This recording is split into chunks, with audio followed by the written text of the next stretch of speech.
মদিনার মাটি যদি পাই রাসূলুল্লাহ সুরমা করে দেব বারবার। মদিনার মাটি যদি পাই রাসূলুল্লাহ সুরমা করে দেব বারবার।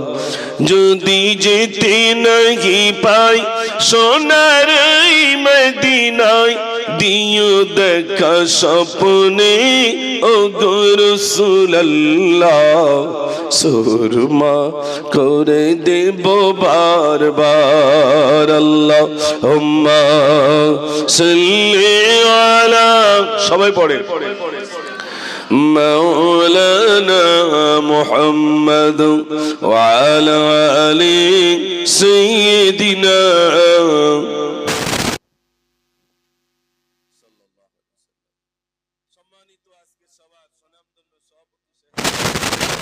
বিশেষ করে ফুরফুরা শরীফ থেকে আগত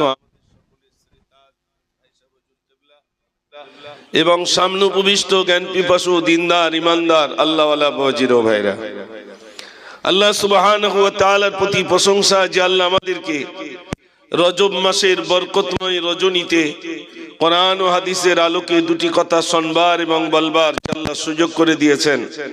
সেই মহান স্রষ্টার প্রতি শুকর আদায় করি। সবাই সমস্বরে ভক্তি ভরে প্রাণ ভরে উচ্চ আওয়াজে বলি আলহামদুলিল্লাহ। সবাই মিলে বলুন আলহামদুলিল্লাহ। তারপরেই জানাই সাইয়্যিদুল মুরসালিন সাইয়্যিদুল কাওনাইন খাতামুন নবিয়্যিন জনাবে মুহাম্মদুর রাসূলুল্লাহ, সকলে বলুন সাল্লাল্লাহু আলাইহি ওয়াসাল্লাম। তানার প্রতি অগণিত দরুদ ও সালাম বর্ষিত হোক। সকলে বলুন আল্লাহুম্মা আমিন। আমরা এমন একটি মাসে উপস্থিত হয়েছি যে মাসটির নাম হলো রজব। এর পরের মাসের নাম হলো শাবান, তারপরের মাসের নাম কি? রমজান। অনেকের মনে নেই, জানুয়ারি মাস মনে আছে, কারণ দুমদাম হচ্ছে তো। জানুয়ারি মাসের কথা মনে আছে, কিন্তু রজব মাসের কথা মনে নাই। রজব আরবিতে এই মাসটির নাম হলো রজব, প্রায় শেষের দিকে। এরপরই আসছে শাবান, তারপরই আসছে মাহে রমজানুল মুবারক মাস। একটু জোরে বলুন না সুবহানাল্লাহ। আল্লাহর কাছে রোনাজারি করা, আল্লাহ তুমি আমাদের রমজান পাইয়ে দিও। আল্লাহর কাছে ক্রন্দন করা, আল্লাহ এই রমজান মাস তুমি আমাদেরকে পাইয়ে দিও। কেন? যে মাসে আছে রহমত, যে মাসে আছে মাগফিরাত, আর যে মাসে আছে নাজাত। আল্লাহ বান্দাকে মুক্ত করে দেবেন। জোরে বলুন না সুবহানাল্লাহ। মুক্তি দিয়ে দেবেন, তার মানে নাজাত দিয়ে দেবেন। এরকম একটা বরকতময় মাস আসছে। তাই সেই রজব মাস, রজব মাসের ফজিলত বহু। আমরা এই মাসের কি ফজিলত আমি একটা দুটো আপনাদের কাছে শোনাবো। রজব মাস আল্লাহ পছন্দের মাস, তিনটি মাস, তার ভিতরে রজব, একটি শাবান, আর একটি হলো মাহে রমজানুল মুবারক মাস। আল্লাহর নবী সাল্লাল্লাহু আলাইহি সাল্লাম বলেন, যখন রজব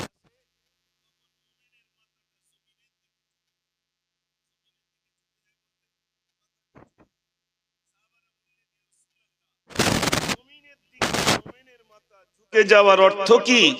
আল্লাহর নবী বললেন, মুমিনের মাথা জমিনের দিকে ঝুঁকে যাওয়ার অর্থ হলো তার নজরটা কোরআনের দিকে চলে যায়। জোরে বলুন না সুবহানাল্লাহ। না মোবাইলের দিকে, একটু কথা বলেন আমার সাথে, মোবাইলের দিকে। আচ্ছা, আমি আপনাদের কাছে আলোচনার প্রারম্ভে দুটি প্রশ্ন করি। বলুন তো, আপনাদের এই পাড়ায় মোবাইল দেখতে দেখতে মুয়াজ্জিন সাহেব আজান দিয়েছে, এরকম লোক আছে না নাই? মানে সারা রাত পার করে দিয়েছে, আছে। আচ্ছা, জুয়া খেলতে খেলতে রাত পার হয়েছে, এমন লোক আছে না নাই? আছে। তাহলে এ দুটো লোকের অভাব নেই।